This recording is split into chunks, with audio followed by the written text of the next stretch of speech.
Innal hamdalillah, segala puji bagi Allah Subhanahu wa taala. Nahmaduhu wa nasta'inuhu wa nastaghfiruh.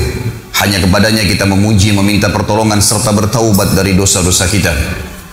Wa na'udzu billahi min syururi anfusina, dan hanya kepada Allah pula kita meminta agar dijauhkan dari keburukan-keburukan diri kita. Wa min sayyiati a'malina, dan dari dosa-dosa yang pernah kita lakukan. May yahdihillahu fala mudhillalah. Barang siapa yang telah Allah berikan petunjuk dan hidayah, maka tidak akan pernah ada yang menyesatkannya. Wa may yudlilhu fala hadiyalah. Dan barang siapa yang telah Allah sesatkan, maka tidak akan mendapatkan petunjuk selamanya. Asyhadu an la ilaha illallah wahdahu la syarikalah wa asyhadu anna Muhammadan abduhu wa rasuluh. Saya bersaksi tiada Tuhan yang berhak disembah kecuali Allah, dan Muhammad benar-benar hamba juga utusannya. Qala Allah Ta'ala, Allah mengingatkan dalam kitabnya, Ya ayyuhalladzina amanu taqullaha haqqa tuqatihi wa la tamutunna illa wa antum muslimun. Hai sekalian orang-orang yang beriman, bertakwalah, hanya patuh dan tunduklah kepada satu-satunya pencipta segala sesuatunya, baik di langit, di bumi, bahkan di kedalaman lautan, kelihatan atau tidak kelihatan oleh mata manusia, yaitu Allah. Sebenar-benar patuh dan tunduk, dan janganlah kalian meninggal dunia kecuali dalam keadaan Islam. Di ayat yang kedua, qala Allah Ta'ala, Ya ayuhan nasu taqu rabbakumul ladzi khalaqakum min nafsin wahidah wa khalaqa minha zawjaha wa batha minhuma rijalan katsiran wa nisaa wattaqullaha alladzi tasaaluna bihi wal arham innallaha kana 'alaikum raqiba. Hai sekalian manusia, sekali lagi bertakwalah, hanya patuh dan tunduklah kepada satu-satunya zat yang menciptakan segala sesuatunya, yang telah menciptakan kalian dari jiwa yang satu, itu Adam alaihissalam, dan telah menciptakan dari jiwa yang satu istrinya Hawa alaihissalam, dan telah banyak memberikan keturunan laki-laki juga perempuan dari keduanya. Sekali lagi bertakwalah, hanya patuh dan tunduklah kepada Allah, dan jagalah hubungan silaturahim. Sesungguhnya Allah senantiasa mengawasi kalian. Di ayat yang ketiga, qala Allah Ta'ala, Ya ayyuhalladzina amanu taqullaha wa qulu qawlan sadida yuslih lakum a'malakum wa yaghfir lakum dhunubakum wa may yuti'illaha wa rasulahu faqad faza fawzan 'azima. Hai sekalian orang-orang yang beriman, sekali lagi bertakwalah, hanya patuh dan tunduklah kepada Allah yang la ilaha illallah, tidak ada Tuhan yang berhak disembah kecuali Dia, dan ucapkan kalimat yang benar sesuai dengan apa yang Dia ridhoi saja, maka pasti Dia akan memperbaiki amal-amal perbuatan kalian, mengampuni dosa-dosa kalian. Barang siapa yang mentaati Allah dan Rasulnya, maka dia telah mendapatkan kemenangan yang besar. Amma ba'd, fa inna asdaqal hadithi kitabullah. Kita tahu sebaik-baik rujukan umat Islam dalam segala lini kehidupan mereka, terutama ibadah, adalah kitabullah, Al-Quran. Wa khair hadi Muhammadin sallallahu alaihi wasallam. Dan sebaik-baik petunjuk setelah Al-Quran adalah petunjuk Nabi besar Muhammad sallallahu alaihi wasallam yang dikenal dengan as-sunnah. Wa syarrul umuri muhdatsatuha. Dan seburuk-buruk perbuatan terutama dalam ibadah yang tidak punya rujukan wahyu Al-Quran dan sunnah. Fa inna kulla muhdatsin bid'ah. Semua ibadah yang dibuat-buat tidak punya rujukan wahyu, maka dikenal dengan perbuatan baru dalam agama. Wa nabidatin dhalalah. Dan perbuatan baru itu akan membawa pelakunya pada kekeliruan dan kesesatan. Wa dalam final kul akan membawa pelakunya ke dalam api neraka. Saudaraku seiman, rahimani wa rahimakumullah. Ada sebuah surah dalam juz 30 Al-Quran. Saya yakin anak-anak TPA kita juga menghafalnya. Begitu pula dengan hadirin di sini. Tetapi banyak sekali kaum muslimin yang tidak mentadaburinya, tidak merenungi kandungan-kandungan makna ayat ini atau ayat-ayat dalam surah ini, sehingga akhirnya mereka terkena dalam ancaman dalam ayat atau dalam surah ini. Surah ini, saudaraku, diberi nama oleh Allah Subhanahu wa taala dengan surah Al-Humazah. A'udzu billahi minasyaitonir rajim. Bismillahirrahmanirrahim. Wailun likulli humazatin lumazah alladzi jama'a malan wa 'addadah yahsabu anna malahu akhladah kalla la yunbadhanna fil hutamah wa ma adraka mal hutamah narullahil muqadatu allati tattali'u 'alal afidah innaha 'alaihim mu'sadah fi 'amadin mumaddadah. Di dalam tafsir sekaligus terjemahan, wailun berarti, saudaraku seiman, memiliki banyak makna yang artinya adalah kecelakaan, kehinaan, penyiksaan, kerendahan, segala macam makna yang bisa menyusahkan seseorang bergabung di masalah atau dalam kalimat wail. Seperti misalnya dalam ayat lain, wailun lil mutaffifin, kecelakaan, kehancuran, kebinasaan. Bahkan ulama tafsir mengatakan nama sebuah lembah di api neraka namanya wail. Allah mengatakan wailun likulli. Kata-kata li, ini berarti untuk, dan kullu berarti semuanya. Dan kalau bergabung antara li dengan kullu berarti tidak ada pengecualian. Allah mengatakan wailun likulli, kecelakaan, kehancuran, kebinasaan, siksaan, lembah di api neraka untuk semua, tidak terkecuali. Siapakah yang Allah ancam, saudaraku? Dua kelompok, humazatin lumazah. Humazah ini kata ulama tafsir maknanya adalah alladhi ya'ibun nasu biqaulihi, orang yang sibuk menceritakan aib orang lain dengan lisannya. Sibuk lisannya setiap hari bangun tidur sampai tidur lagi bagaimana menjatuhkan orang lain, menghina orang lain, mengeluarkan kata-kata yang mengundang murkahnya Allah dari kata-kata kemaksiatan. Tidak ada nasihat, tidak ada zikir, tidak ada baca Al-Quran. Padahal orang mukmin harus memikirkan semua yang keluar dari lisannya adalah sesuatu emas, bernilai, punya bobot, sehingga dicatat dalam buku amalnya. Dan dia menjauhi semua kata-kata yang justru berbahaya bagi dia, yang akan membuat orang lain membencinya karena kata-kata kasar, atau menghina, atau menjatuhkan. Bahkan Allah subhanahu wa ta'ala akan murka padanya. Dan kita akan dengar dalam lanjutan ayat ini bagaimana Allah mengancam orang-orang yang menyalahgunakan lisannya. Saya akan paparkan panjang lebar hadis-hadis dan berhubungan dengan hukum-hukumnya setelah membacakan umumnya ayat ini. Allah subhanahu wa ta'ala mengatakan lanjutannya lumazah. Beda antara humazah dan lumazah, saudaraku, hanya di awal hurufnya. Kalau humazah menggunakan ha, kalau lumazah menggunakan lam. Kalau tadi humazah alladhi ya'ibun nasu biqaulihi, orang yang sibuk menceritakan aib orang lain, menjatuhkan, menghina dengan lisannya, maka lumazah adalah alladhi ya'ibun nasu bifi'lihi, orang yang sibuk mencontohkan aib orang lain dengan perilakunya. Temannya pincang dicontohkan jalannya, temannya cadel dicontohkan jalannya. Apa saja kekurangan dari fisik seseorang di depan matanya, maka dia jadikan sebagai bahan-bahan olokan. Sekali lagi Allah mengatakan wailun, kecelakaan, kehancuran, kebinasaan, lembah di api neraka untuk semua tidak terkecuali kelompok yang sibuk menceritakan orang lain dengan lisannya, menjatuhkan mereka, menghina mereka, atau mereka mencontohkan aib orang lain dengan perilakunya. Apa yang Allah subhanahu wa ta'ala sebutkan tentang ciri mereka? Kata Allah subhanahu wa ta'ala, alladhi jama'a malan wa addada. Yang paling banyak kena dua kelompok ini adalah orang-orang yang selalu secara letter-let maknanya mengumpulkan harta dan menghitung-hitungnya. Ini terjemahan letter-let, tapi makna tafsirnya adalah orang-orang yang mengejar prestasi-prestasi dunia yang mereka mengira bahwasanya prestasi itu akan terus kekal bersama mereka. Misal, seorang ketua yayasan terus merasa dirinya akan menjadi ketua yayasan, setiap merasa ada saingan maka dia akan berusaha menjatuhkan dengan lisan atau perilakunya.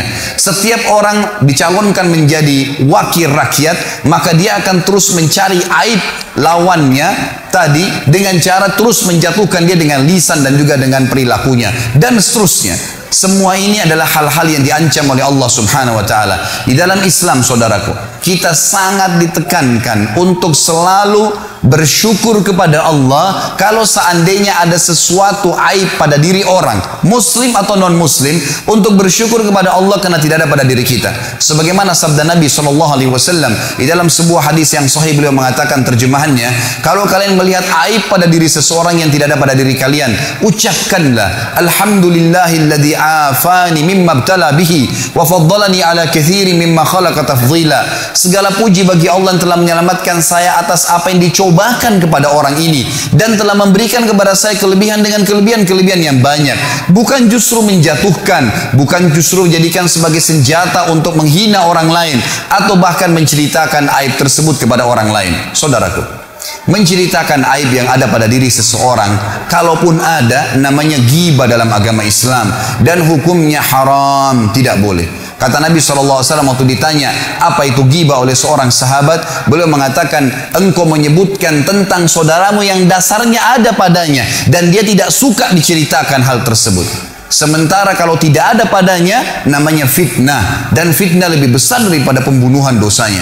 Tidak ada celah bagi seorang muslim untuk menyalahgunakan lisannya, maka harus dijaga.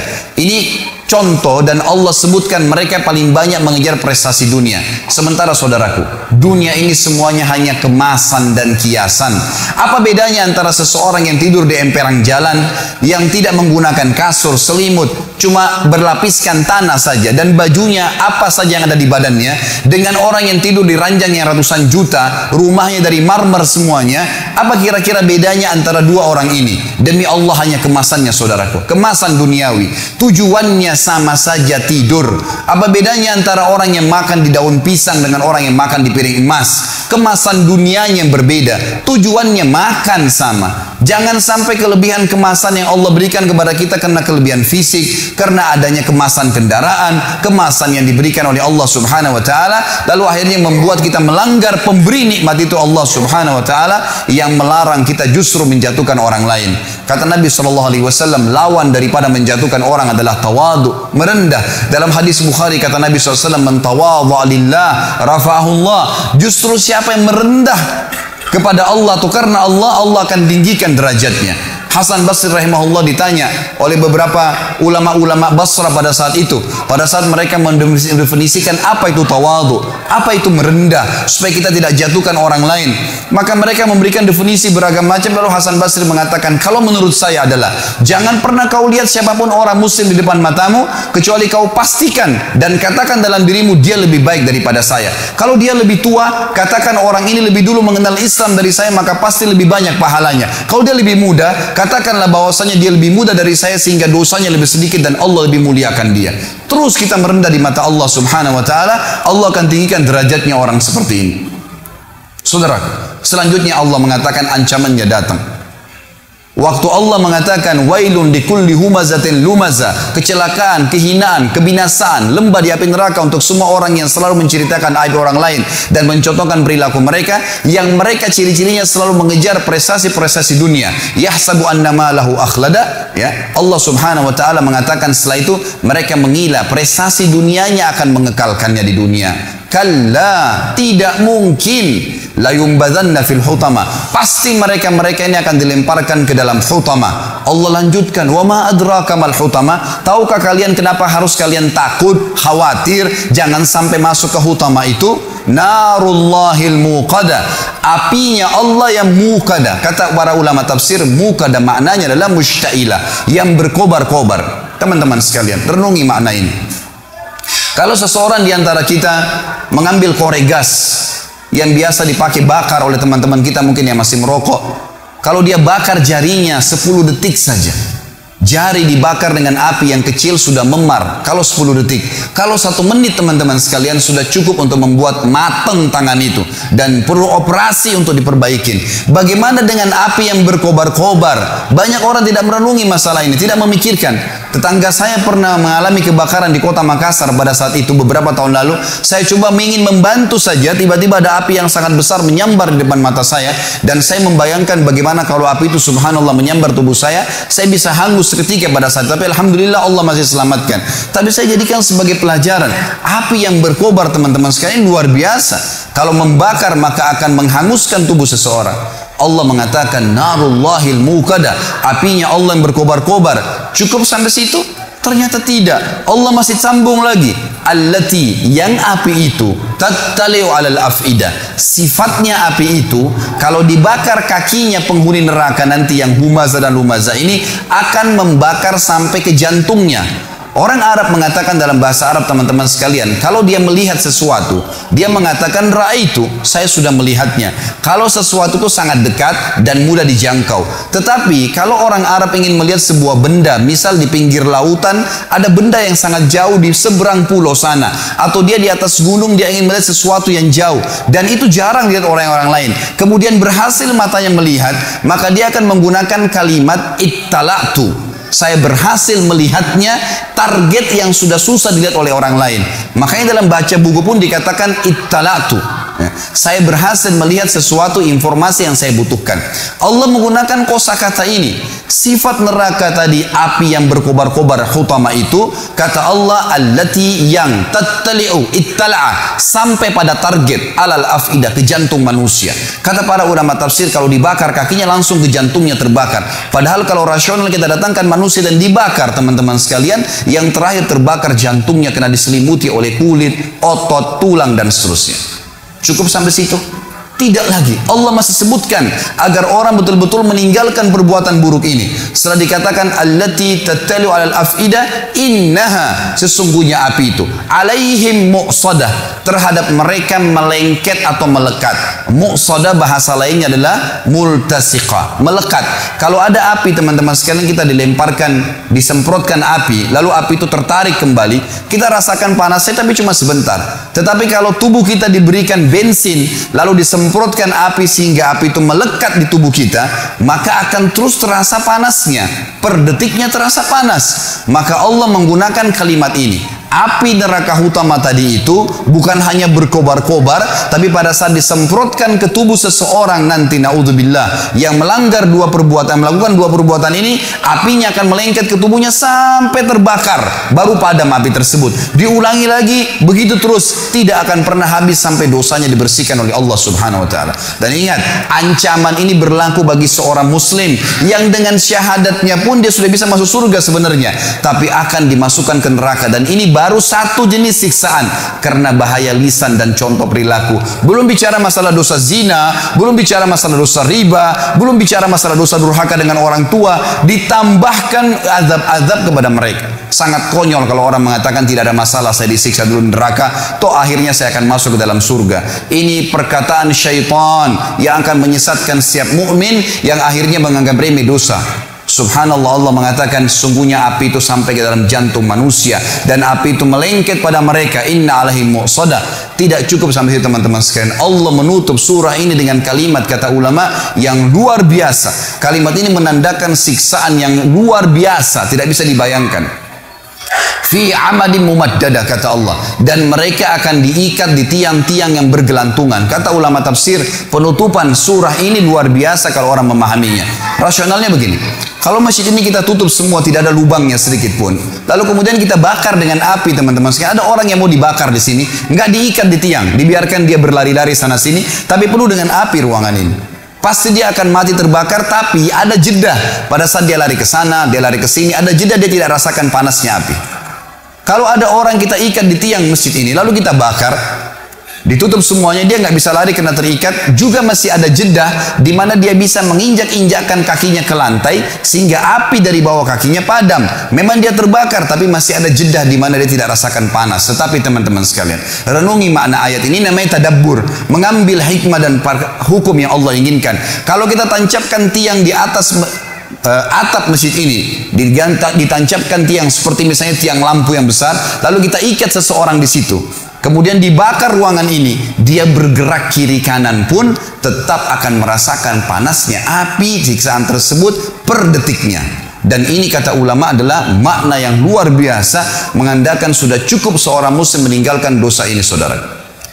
Surah ini, teman-teman sekalian, mengajarkan kepada kita tentang bahayanya menyalahgunakan lisan. Dan dari sisi lain, lisan dalam agama kalau dipergunakan dengan kebaikan, maka akan baik. Anda kalau menggunakan lisan Anda dengan baik, walaupun fisik Anda punya kekurangan, orang akan suka dengan orang yang lisannya baik, santun kalau bertutur kata, yang keluar dari mulut seorang muslim cuma nasihat, tanya kabar, ilmu yang bermanfaat, tidak ada sesuatu yang menjatuhkan orang lain, tidak ada sesuatu yang menyakiti orang lain atau menceritakan aib orang lain, maka dia akan disuka oleh orang umumnya. Dan kalau ada seseorang yang lisannya tajam, walaupun tampannya orang paling tampan di dunia, paling kaya, tapi kalau lisannya tajam, suka menghina orang lain tidak suka dengan dia. Itu secara kehidupan manusia. Juga di sisi Tuhan kita Allah Subhanahu wa taala, Allah sangat murka dengan orang yang menyalahgunakan lisannya. Sampai kata Nabi SAW dalam hadis Bukhari, laisal mu'minu bit-ta'ani walal la'an. Bukan sifat orang mukmin yang suka la'an dan ta'an. Ini dua-duanya bahaya lisan. Suka melaknat, menyal-nyalkan orang, kamu sial, kamu gini, kamu buruk, selalu dihina, dikata-kata yang tidak baik, menjadikan, dan juga ta'an, suka menghina-hina orang lain. Dua-duanya ini adalah sifat bukan orang mukmin, bukan orang mukmin. Jadi dijelaskan oleh Nabi SAW. Surah ini teman-teman sekalian mengajarkan kepada kita tentang harusnya seorang muslim menjaga lisannya. Mari kita renungi bersama-sama sabda-sabda Nabi SAW berhubungan dengan masalah ini. Yang pertama saudara, dalam hadis Bukhari Muslim, Nabi SAW pernah lewat di pasar bersama dengan beberapa orang sahabat. Kemudian ditemukanlah ada bangkai kambing. Bangkai kambing ini tanduknya patah, matanya buta, kakinya patah, dan sudah jadi bangkai. 4 aib sekaligus. Tanduknya patah, matanya buta, kakinya patah, sudah jadi bangkai. Lalu Nabi SAW ingin menarik perhatian para sahabat. Dalam ilmu bahasa Arab namanya jadbul intibah. Menarik perhatian para sahabat karena beliau ingin sampaikan informasi yang penting setelah itu. Lalu beliau mengatakan, siapakah di antara kalian yang mau membeli bangkai kambing ini? Kata para sahabat, ya Rasulullah, jangankan dia sudah jadi bangkai, kalau dia hidup saja, kami tidak mau membelinya. Kalau ada kambing hidup, tanduknya patah, matanya buta, kakinya patah, hidup, nggak ada yang mau beli. Apalagi kalau sudah jadi bangkai. Nabi SAW ulangin lagi dengan metode yang berbeda, dengan metode yang sama tapi dengan bahasa yang berbeda. Kata Nabi SAW, siapa yang ingin saya berikan cuma-cuma? Lalu kata para sahabat, ya Rasulullah, sama saja. Kalau dia masih hidup saja, walaupun dikasih cuma-cuma, kalau tanduknya patah, matanya buta, kakinya patah, nggak ada yang mau terima. Kata Nabi SAW, ini pesan beliau. Ambil dan bawa pulang, jadikan sebagai kaidah hidup teman-teman sekalian. Mohon maaf, saya naik di mimbar sini dan teman-teman dai pun pada saat ceramah, bukan untuk seremoni, bukan meramaikan. Bukan saya datang sini jauh-jauh dari Jakarta untuk berdongeng dengan Anda, untuk menceritakan atau menghibur Anda. Ini hukum Allah untuk diterapkan dalam kehidupan teman-teman sekalian. Kaidah hidup, ini bukan mainan, bukan sesuatu yang cuma didongengkan saja. Lalu kata Nabi SAW, seseorang di antara kalian, demi zat yang ubun-ubunku dalam genggamnya, maksudnya demi Allah, seseorang di antara kalian memakan bangkai ini jauh lebih ringan baginya dibandingkan azab yang dia terima hari kiamat nanti. Diterima karena dia menceritakan aib saudaranya muslim. Artinya nanti hari kiamat dia seperti memakan bangkai karena menceritakan aib seorang muslim. Hadis yang kedua, kata Nabi SAW di dalam hadis riwayat Bukhari, man dhamina li ma baina lihyai wa ma baina fakhidai dhamintu lahul jannah. Siapa yang bisa menjamin untukku di antara kalian apa yang berada di antara dua rahangnya, dua pipinya, lisannya, dan apa yang ada berada di antara dua pahanya, kemaluannya, aku akan menjamin baginya surga. Ini bahaya sekali. Salah guna lisan dengan kemaluan, selesai semuanya. Bahkan kata Nabi SAW, zina dimulai dengan lisan seseorang dan dibenarkan oleh kemaluannya. Dua benda di tubuh kita ini berbahaya sekali. Jangan sampai salah gunakan, kontrol. Ini harus penting. Juga dalam hadis yang lain, kata Nabi SAW, apakah dalam hadis Bukhari Muslim, apakah kalian tahu perbuatan apa yang paling banyak membawa orang masuk ke dalam surga? Nabi SAW lempar kepada para sahabat, ingin mendengar apa yang mereka ketahui. Lalu mereka mengatakan Allah dan Rasulnya lebih tahu. Maka kata Nabi SAW, taqwallah wa husnal khuluq. Kalian patuh pada Allah, kerjakan yang diperintahkan, tinggalkan yang dilarang, dan kalian memiliki akhlak yang mulia. Baik sama orang, tata kerama. Lalu Nabi SAW balik mengatakan, apakah kalian tahu perbuatan apa yang paling banyak membawa orang masuk dalam api neraka? Maka sahabat pun mengatakan Allah dan Rasulnya lebih tahu. Kata Nabi SAW, al-fammu wal-farj, mulut seseorang dan kemaluannya. Ini dua benda yang paling banyak membawa orang masuk ke dalam api neraka. Saudaraku, sibukkan lisan kita dengan kata-kata yang baik. Semuanya, para ulama kita, kalau mereka diam, maka mereka berzikir. Kalau mereka berbicara, yang dikeluarkan semuanya kata-kata emas. Rabi' ibn Haytham rahimahullah, seorang ulama tabi'in yang masyhur dengan ketakwaannya. Beliau pernah didatangi oleh muridnya dua orang dan berkata kepadanya, wahai imam ini kiai, apa rahasianya sampai membuat anda bisa mengontrol lisan anda? Karena Rabi' bin Haytham diam terus. Kalau dia bicara yang penting. Artinya di sini bukan tidak boleh bercanda, bukan tidak boleh tertawa. Nabi SAW bercanda dan tertawa. Tapi sesuatu yang jujur, tidak ada kedustaan. Tidak ada sesuatu yang bisa menjatuhkan orang lain, menghinanya. Sesuatu yang baik-baik saja. Maka kata beliau, wahai murid-muridku, apakah kalian masih ragu di pundak kanan dan kiri kalian ada malaikat yang selalu mengawasi kalian dari Tuhan kalian, yang mencatat yang baik dan yang buruk, dan demi Allah pasti akan dibacakan dan dihisapkan untuk kalian nanti di sana di akhirat. Maka perkataan Rabi' bin Haytham adalah sebuah hal yang luar biasa, menandakan keimanan seorang mukmin memang tergantung pada lisannya dan juga pada kemaluannya. Kata Nabi SAW dalam hadis yang lain pada saat ditanya, atau beliau mengatakan, maukah kalian saya tunjukkan amal lebih baik daripada kalian bersedekah kepada fakir miskin, lebih baik daripada kalian membantu orang lain, lebih baik daripada kalian ke medan perang sementara kalian menebas leher musuh kalian dan kalian ditebas lehernya, kalian membunuh atau kalian terbunuh? Maka para sahabat mengatakan, tentu ya Rasulullah. Kata Nabi, lisanmu selalu mengucapkan zikrullah, selalu bermanfaat. Apa yang diucapkan, tanya kabar orang baik dan seterusnya, maka tidak ada yang lain seperti itu, teman-teman sekalian. Dan kata Nabi SAW juga dalam hadis Bukhari Muslim, man kana yu'minu billahi wal yawmil akhir falyakul khairan aw liyasmut. Siapa yang mengaku beriman pada Allah hari akhir, tinggal nunggu sebentar jemaah sekalian. Tunggu aja ajal datang. Saya tidak dapat jaminan dari siapapun di sini. Ujung masjid ini tiba-tiba sekarang ada malaikat maut datang mencabut roh saya dan saya jatuh tergeletak tiba-tiba. Ini bukan doa tapi bisa saja datang. Kemudian saya meninggal. Orang cuma mengenal Khalid Basalamah pernah ceramah. Cuma seperti itu saja. Dan begitu bisa terjadi pada anda semua. Bukan berarti orang harus masuk ruangan ICU baru kemudian dia meninggal dunia. Setiap saat. Dan semuanya akan ada hisapnya, saudaraku.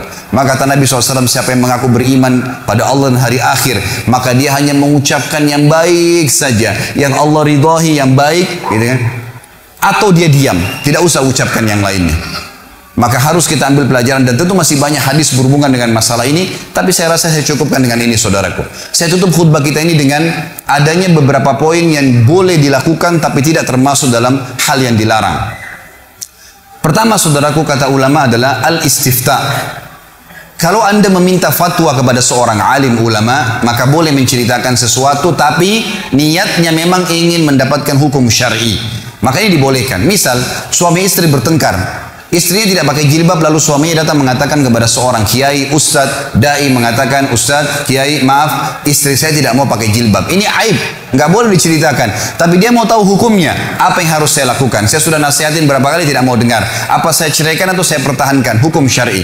Bukan niat untuk menjatuhkan istrinya. Sama, istri juga mengatakan, ustadz, kiai, maaf, suami saya nggak sholat, suami saya tidak berikan nafkah. Disebutkan aib. Tapi ini mencari hukum, karena ini pernah terjadi dalam hadis Bukhari.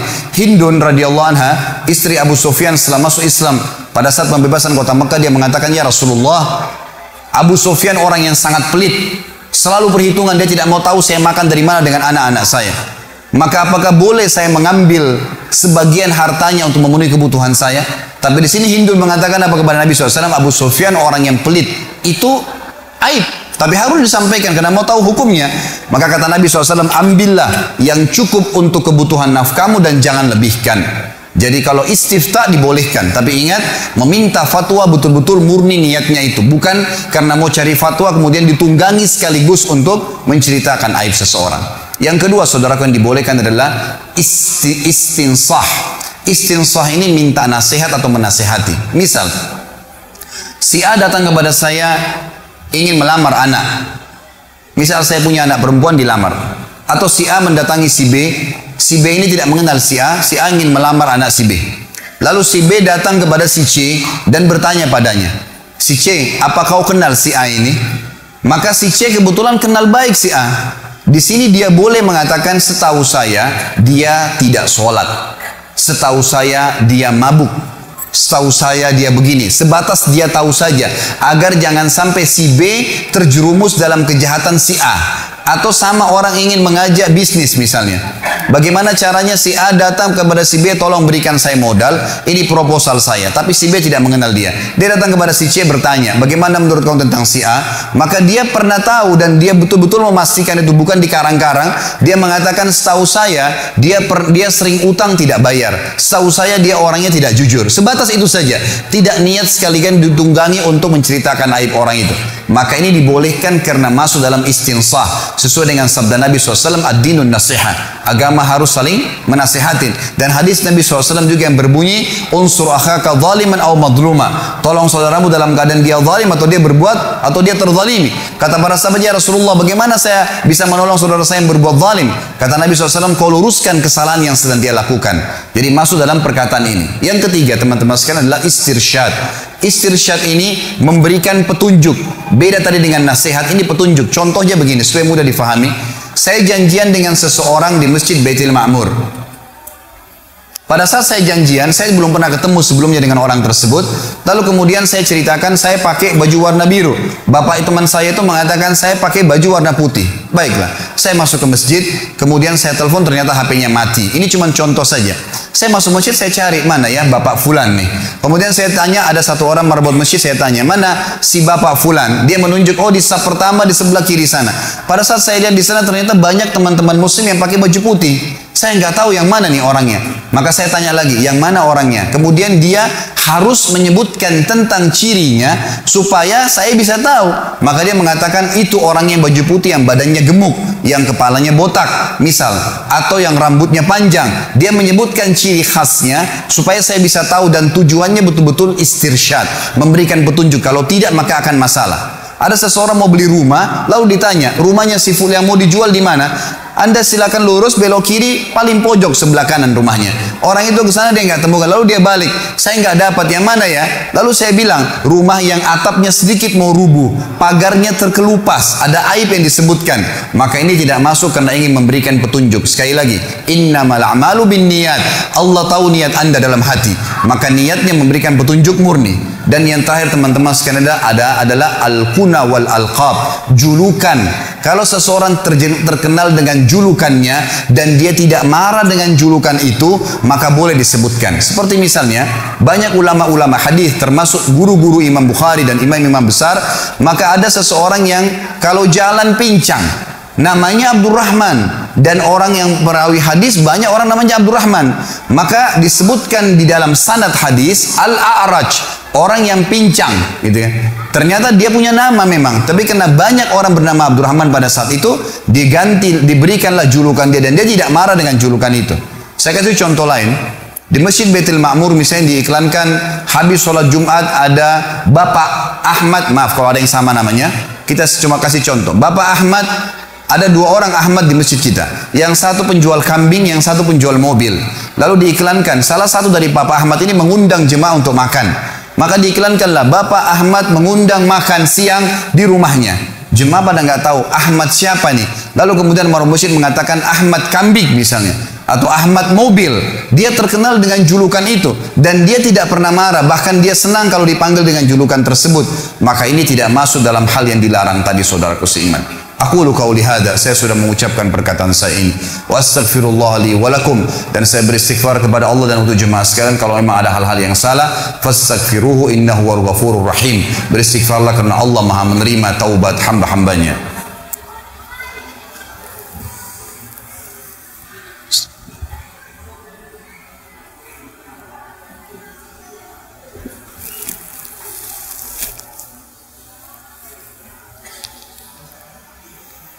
Alhamdulillah wassalatu wassalamu ala rasulillah. Segala puji bagi Allah subhanahu wa ta'ala, juga salawat dan taslim ala besar Muhammad sallallahu alaihi wasallam. Ada dua buah hadis mulia saudaraku di hari Jumat yang berbunyi, pertama hadis riwayat Imam Muslim. Tidak ada seorang muslim pun yang berdoa di hari Jumat kecuali diijabah oleh Allah. Dan kejarlah waktu-waktu itu pada saat imam atau khatib lagi duduk di khutbah kedua sampai diiqamahkan sholat. Makanya para khatib-khatib dari Nabi SAW sampai siapapun yang menjalankan sunnah beliau sampai hari kiamat, maka pasti akan berdoa di khutbah kedua, karena itu termasuk waktu yang mustajab doa. Riwayat yang kedua, riwayat Imam Nasai, di mana Nabi SAW mengatakan Jumat ada 12 waktu, dari terbit matahari pagi sampai terbenam matahari maghrib nanti sebentar.